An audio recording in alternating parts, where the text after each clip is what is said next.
Hey, welcome. So this is Spin Legal, and it is the 24th of March, and this is episode 110. So I'm just giving up a quick flash of what we're talking about today. Today we're talking about proof, lies, and the truth. So isn't that little expression that you just posted up there, wasn't that something that fell true during the pandemic? yeah, okay. We'll come back to that in a second. If you need to contact Invictus Legal, you can do so on 905-688-5598. Get Angela via Angela@weareinvictus.legal or myself using Peter@weareinvictus.legal.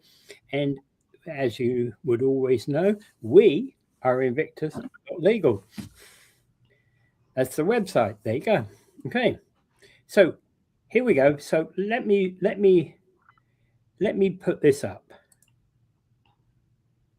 No, I'm not going to hide this. So too many people don't need proof to believe a lie, but will demand proof to believe the truth. This is something that I saw on Facebook today. Thank you, Scott McEachran. There we go. Yeah. Okay. We just stole that from you, Scott, but we're going to give you credit. We did. Yep, we stole it. Proud of stealing it from you. There we go. Okay, so so there it was, and I've just repeated it here. So first things first. We're talking about proof, lies, and the truth today. So one of the things we got to understand is that our system here in the English-speaking world is what's called an adversarial process. And you have to understand what the adversarial process is all about in order that you can understand how we get to truth and lies and, some form of decision-making, I guess, at the court. And sometimes a lie is problematic, and other times, for whatever reason, we believe lies. Everybody says there's one side's perspective, the other side's perspective, and somewhere in between is the truth. Yeah. But again, I always like to think if it's my story versus your story, my story is 99.9999999% true. Your story is 0.00001% true, right? And I go, proof? Of course. Just writing something like that on Facebook drives a lot of people crazy. Yeah. Okay. So with our system, basically it means an adjudicator listens to the evidence from both sides and decides based upon whatever evidence is shown or heard. All right. Mm-hmm. And if you're going, there's quite a lot of evidence that can actually be shown in 1 hour in a tribunal matter, can't there? Mm-hmm. Right. If you prepare yourself properly and put it together, and then you just refer to it as you go, you can show the evidence. Yeah. Because these decisions have to be made on evidence. Yeah. Like I can accuse you of something, and then you turn around and say, yeah, but Angela is a prostitute and she does this, that, and the other, Okay, that's not necessarily a good way to defend yourself. And hey, just for the record, I never said that. That was Angela's words. That's just an example of how some people defend themselves when they probably are encountering the truth coming up to grab them. Yeah. And that's okay. I mean, people do that, and the adversarial process is in place and that it's supposed to sort these things out, but unfortunately it doesn't. Yeah. And you would think that actually when you've got an adversarial process, there'd be a lot of that going on, but there's rules of the court that we people who present evidence in the court have to live by. Yeah, there's something called relevance. Okay. So if I'm accusing you of theft and accusing you of slander and I'm accusing you of destruction and destroying property of mine, all that stuff, and I write it out, I give details of what I think happened, then you come back, you address those issues in your defense. But sometimes you might want to file a defendant's claim and said, no, I didn't destroy the property. It's Joe down the lane that destroyed the property, not me. And then you include Joe in a third-party claim. But I've also got another one for you, Angela. I may have taken and destroyed the property, but it wasn't yours to begin with. It was your property. you went in and destroyed your own property. Well, the classic one from the case that I sat as a member of the juror is that these guys were caught red-handed. 3 of them caught red-handed in an old dilapidated old house. The trouble is the prosecution failed to prove who owned the house. Right. So in other words, it could have been one of those 3. You can't,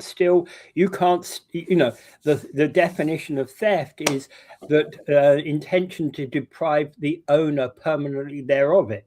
Yeah. They didn't identify who the owner was, therefore you can't permanently intend to permanently deprive the owner of said property, right? And that can be problematic. And so that's where here, like say for instance, someone came in here and I had them working on the computer, but then they download a bunch of stuff and then they use it for whatever purposes they want to use it for. And the stuff might be of some confidential substance. Yeah. Is that something that's legal? No. Yeah. Because they haven't got specific permission to use that information. They may have general permission to use client information that has been given to them, but not for the information that they have taken without permission. Yeah. So if they have information about Joe Blow on there, and there's something there about Joe Blow that seems to be very salacious. Oh, let's download this information, and then I'm going to go post it on the internet. Yeah. That's not right. Yeah. All right. So one of the things that we have to do is, so what evidence is needed to prove a case, right? And we're talking here about courts and tribunals because other types of systems, for example, mediation doesn't end up proving a case at all, a case one way or another, because you can get solutions in mediation like I got yesterday, where we came up with an inventive, necessarily be something that's covered by the act that you're working under. Yeah, exactly. But would work for both parties. Yeah, exactly. So we made an offer. The other side said, "But that's reasonable. How about this instead?" They come up with a similar offer. I did that too. Deemed acceptable. So I did that too when I had a gentleman who was claiming a lot of back abatement for rent.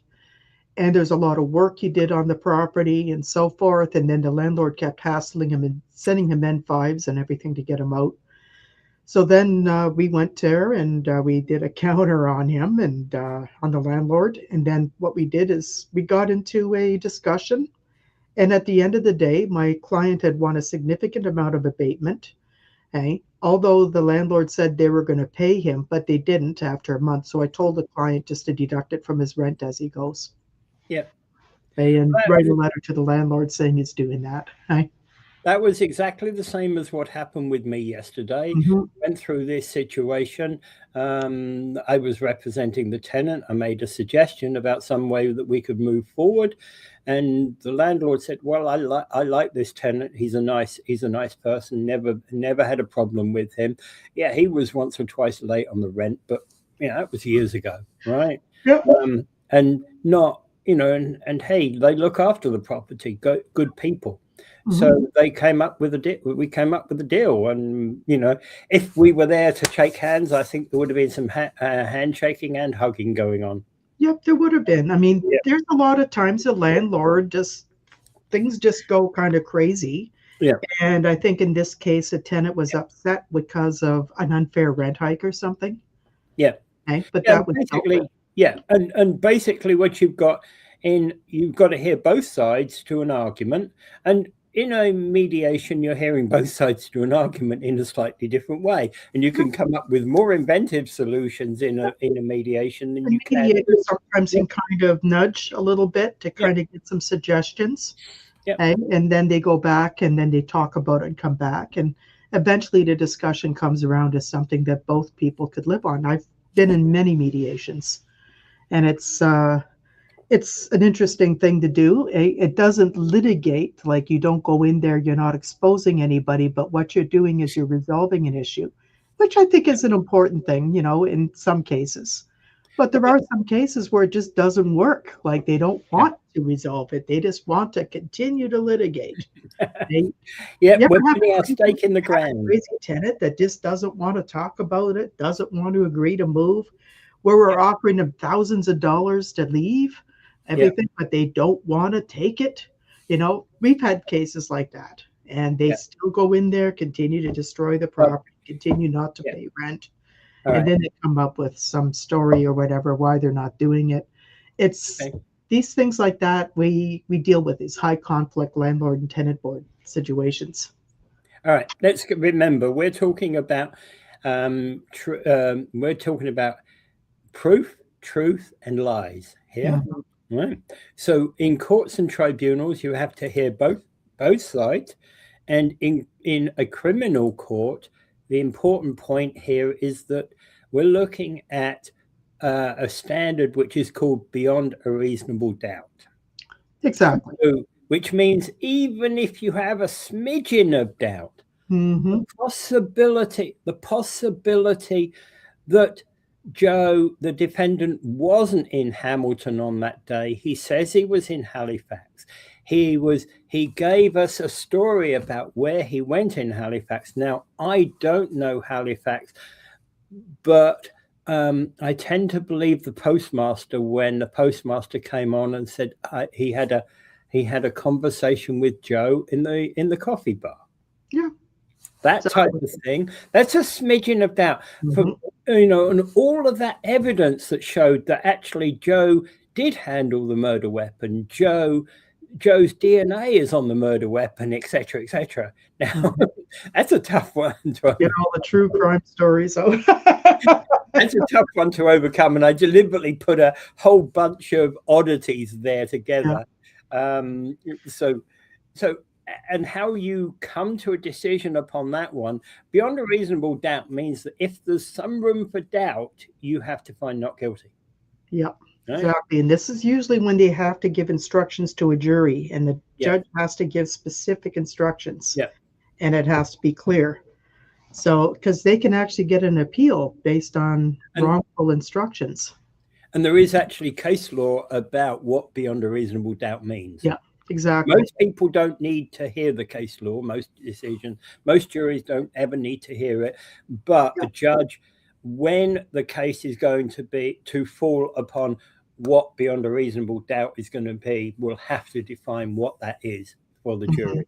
And if he doesn't use the case law specifically and correctly, that can actually be cause for appeal.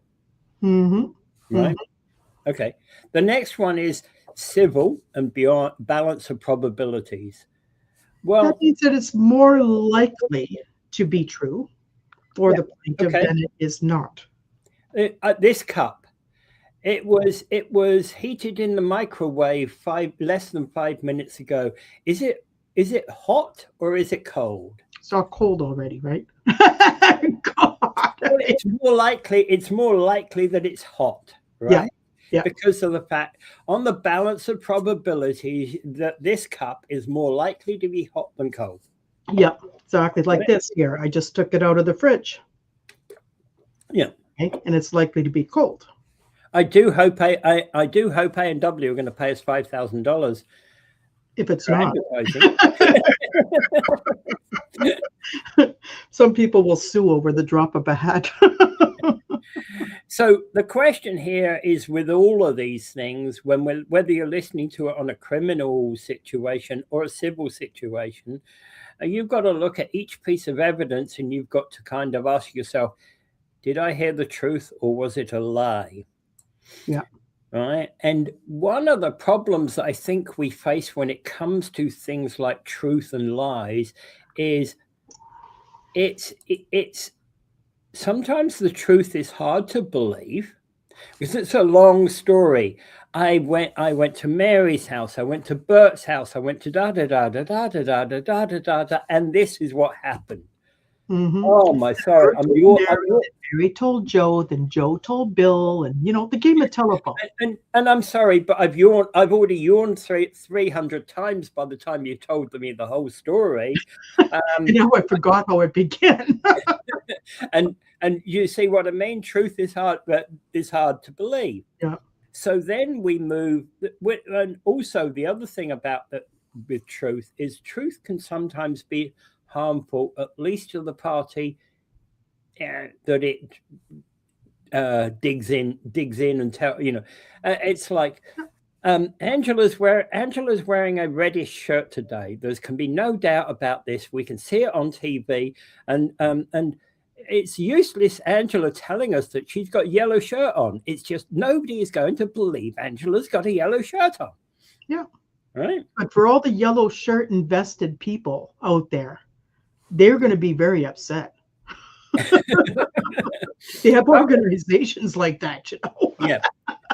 And the fact that Angela promised last week to her sponsors to actually wear a yellow shirt with the A&W logo on it, it is problematic. Yeah. And now Angela can't tell a lie and say, look, I was wearing a yellow shirt all the time. Yeah, I was wearing a yellow shirt over the weekend. Right. And here's the other, going to the flip side of this. Okay, so a lie can sometimes be so obvious, or can it? Sometimes lies are more salacious. But again, not to all the people all of the time. Right. I'm sitting here in my Niagara Falls studio. It's nice here, isn't it? Right. Oh yeah, I was just kind of wondering, where are you there?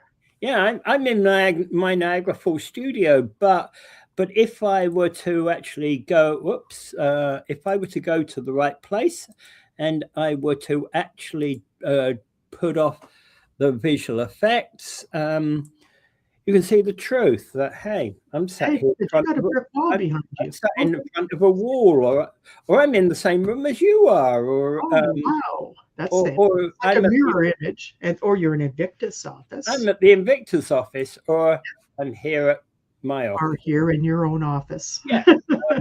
So we can hide the truth sometimes, can't we? Yeah, exactly. Right. Like I keep this picture on because I don't want people to know that I've got a lot of work behind me, and I don't want to have that being shown. Right? And the point being is, we're putting up an image because it's about the show, right? And we're not lying at all. This is not about a lie, but you can see by how you can actually fake things through that series of series of actions. It's almost like that show Liar Liar with Jim Carrey, right? Where he could not tell a lie for 24 hours because somebody wished him, I think it was his son who wished that he wouldn't lie. And then he kept saying things, and then he had to go to court, and he was had to be very honest. But why do they always portray that as lawyers? Really should be politicians. Lawyers lie. And I said, well, the problem with lawyers is that in the legal profession, we have to provide a narrative. Yeah. And although sometimes we know that maybe our client does not have the strongest of cases, but we have to provide a narrative. Okay? But it is irresponsible, okay, if somebody was sending in accusations against your client, it's irresponsible to go back and attack the other person that's making the accusations. Defend yourself by all means, okay? And say, no, I did not do this. I don't know anything about this, blah, blah, blah. That's fine, okay? Yeah. Because that's what people do. But to go back and start saying, woo, and create a whole new set of accusations against the person making the accusing. That's, you know what that's a sign of? That's a sign of somebody knows that somebody got them. Yeah. Okay, then there's another thing. A lie for certain people, a lie can be comfortable for the person telling them. Right? Yeah. It's, well, I wasn't really at the bus stop at 2 in the morning murdering Joe. You know, I was having sex with my girlfriend. Yeah, you're having your sex It's with so girlfriend at 2 convenient o'clock in the morning, but you were at the bus stop at 3 o'clock in the morning killing Joe. Well, it was so convenient to tell the lie that I was having sex with my girlfriend, because it's an enjoyable thing that you're going to say, so you can place your mind in it. In fact, actually, I was talking to somebody, and here's the thing: if you were to know something, let's say, okay, I don't know where the Super Bowl was this year, but let's say, for argument's sake, it was at the Orange Bowl in Florida. It often is, right? But let's say that you've been a former sports star and you've taken part in many, many events in the Orange Bowl in Florida. In fact, when you haven't been on the field playing, you've been off the field in the ground, and you've been in all the sectors of the crowd. So you know the stairways, you know the what, you know, where the crowd goes, you know those areas. Right. So just happened the Super Bowl's in the Orange Bowl in Florida, and you watched the Super Bowl on TV, and you said, "Hey, I'm going to the Super Bowl in Florida." And when I asked you about it on Monday morning, yeah, you said it was, well, Tuesday morning, because you wouldn't come back for Monday anyway. Right. But you basically tell me all of the things about it, and I really couldn't catch you in the lie. Because you know, you watch the Super Bowl, you know the stadium, you can put the two together, unless I know something specific. So where were you in the stands? And you say, oh, just by aisle 15. And I know that there was an accident at aisle 15, and 100 people got crushed at aisle 15, but it's not in that many. I picked not in operation right now. Yeah. I picked it up in the Miami Herald, which you haven't seen. And I said, okay, so what was it like getting out at aisle 15? Right?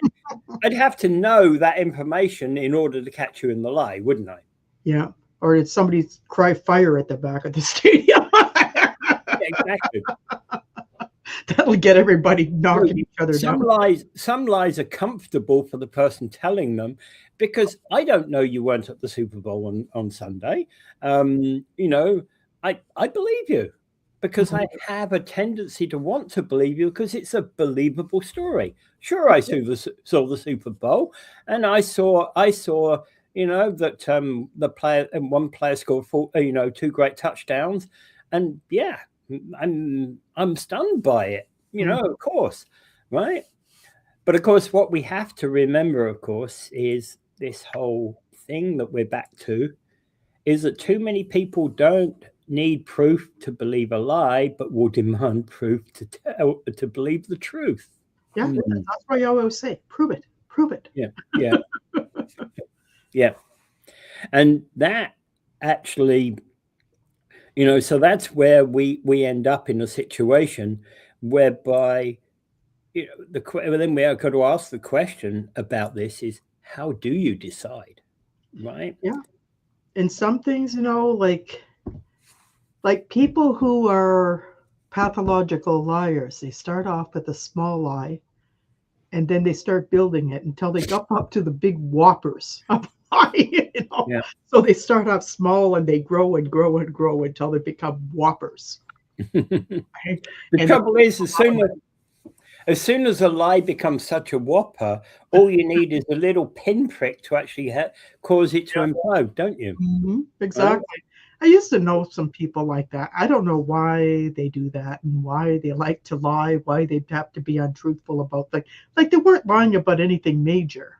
Yeah. Like it wasn't life or death stuff that they were lying about, but they would say things like, oh, you know, I used to go out with this movie star before he was a movie star, or something, or I used to own a mansion in Toronto, or stuff like that. Like who cares, you know? Yeah. But like these things were not material to your relationship or what you're dealing with that person. Yeah. But I think sometimes when people say things, Okay? And you use this as a way of trying to understand where this person's coming up.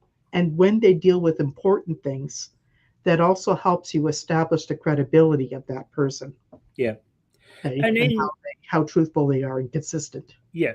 And remember, if you're a member of a jury, or you're a decider based, you're a Part decision of a maker in a panel or court. something. You're an adjudicator.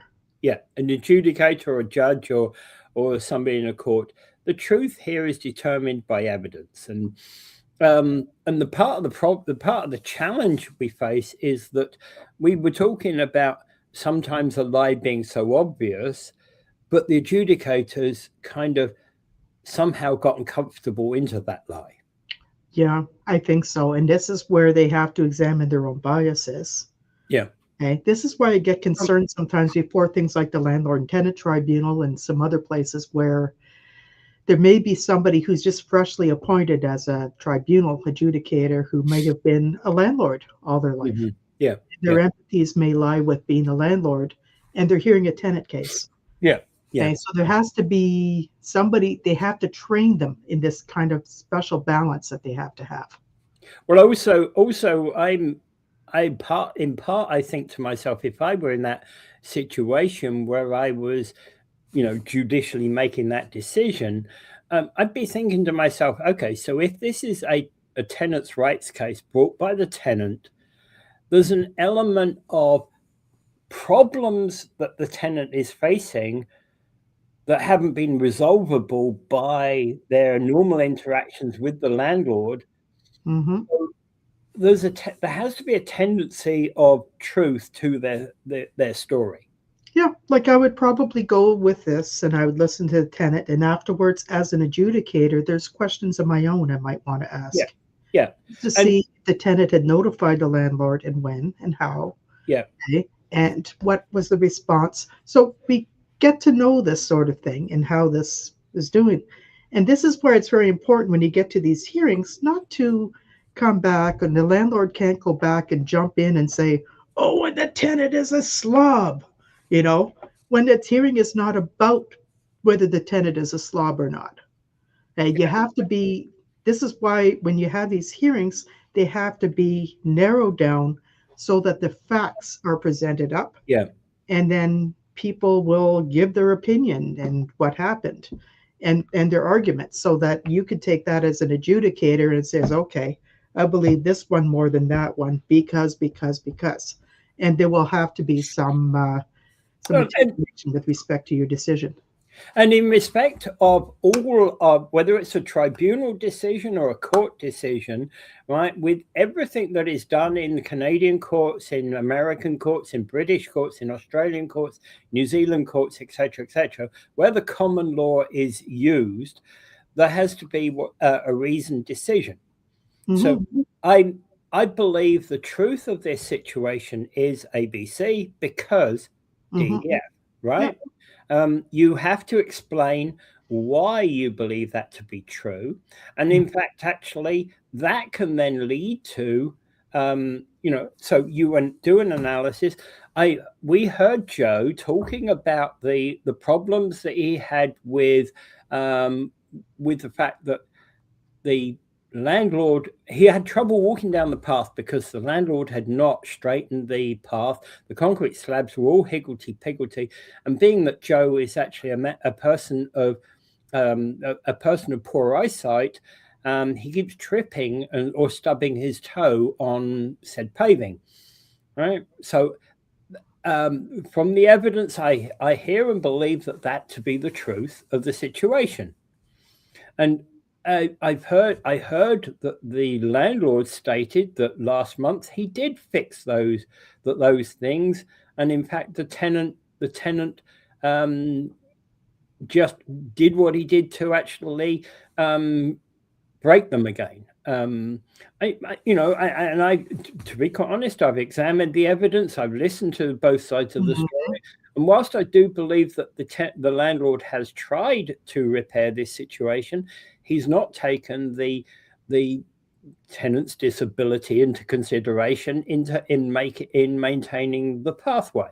Yeah, and he needs to do a better job. That's the kind of reasoned decision you might be hearing in a. And then there's some decisions that relied not only upon the facts and the evidence, but also determined based on the law. And that's when you have to go look at prior court decisions, like who is a tenant, who is still liable, what is a joint tenancy, what is tenants in common. So there's a lot of different things that could be put together under that, and which will help an adjudicator base a decision. Yeah. And a lot of those, and it's the same would be true for small claims court, for criminal court, etc., etc. We've just used one example. You can put your own examples in, and decisions are appealable if people feel that the truth wasn't told.